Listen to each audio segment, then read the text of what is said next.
Hello everyone, good morning সবাইকে। কেমন আছো তোমরা সবাই? আশা করছি তোমরা সবাই ভালো আছো। তো সকাল সকালই আজকের ব্লগটা স্টার্ট করেছি। দেখতেই পাচ্ছ আমার ব্যালকনিতে কিছু গাছ লাগিয়েছি, তো সেগুলো তোমাদেরকে একটু দেখাচ্ছি।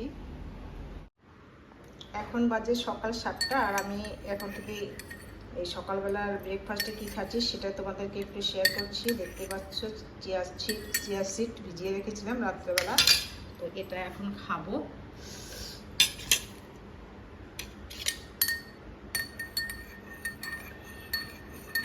এটা খেয়ে একটা ডিম বয়েল খাবো, বাস ব্রেকফাস্টে আমি এটাই খাবো আজকে। আর তারপর রান্নাবান্না স্টার্ট করব।